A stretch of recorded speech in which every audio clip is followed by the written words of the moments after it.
Bonjour, Sophia Moussaïd, nouvelle directrice générale de la société Festic, donc éditeur de billetterie et conseil autour de la billetterie. Plutôt le prix fixe parce que c'est un gage d'équilibre et d'équité pour le spectateur qui ne passera pas son temps à faire la course finalement au meilleur tarif au bon moment. Et ce travail finalement de réflexion stratégique autour de la politique tarifaire, je préfère encore qu'elle soit vraiment un challenge porté par l'entreprise plus qu'une forme de concurrence qu'on imposerait aux spectateurs, puisque derrière, ça serait la chasse à celui qui aurait le meilleur prix. J'aurais tendance à prôner en recherche d'équilibre, et là c'est la spectatrice qui parle, prôner la carte bleue finalement, parce que c'est un peu l'entre-deux, le mode de règlement.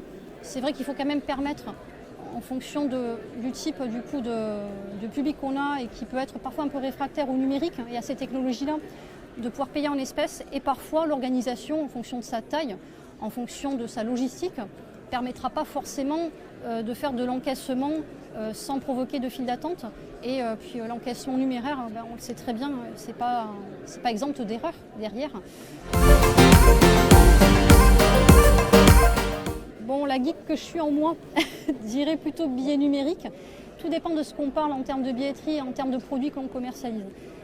C'est-à-dire qu'il y a des actions très courantes, comme dans le domaine du transport, où effectivement on va être tenté, et on a des applis très très bien développées qui permettent, pour tous ceux qui disposent d'un smartphone, c'est-à-dire la plupart d'entre nous en ce moment quand même, de pouvoir prendre sa commande très facilement en 2 clics et de l'avoir sur son téléphone.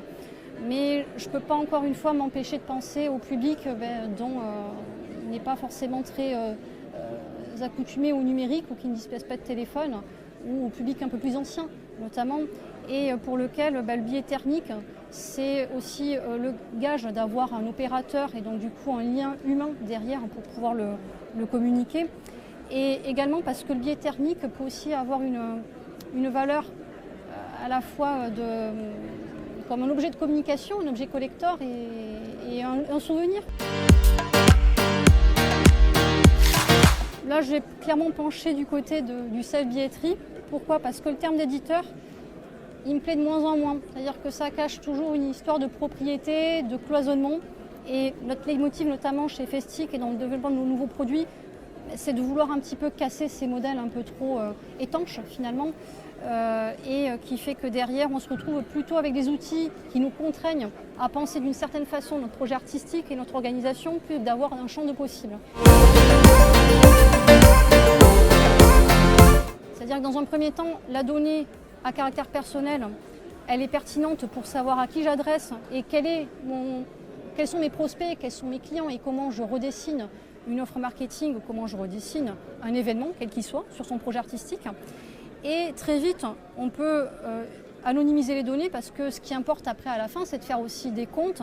Et finalement, l'aspect personnel n'a pas trop d'importance. Par contre, si on est dans une politique de rétention et de fidélité et de fidélisation des publics, à ce moment-là, on ne peut pas se faire l'économie de la donnée à caractère personnel. Et pour ça, il faut vraiment qu'il y ait un consentement éclairé dès lors que le spectateur contracte l'achat d'un billet ou l'inscription à une newsletter auprès de son organisateur.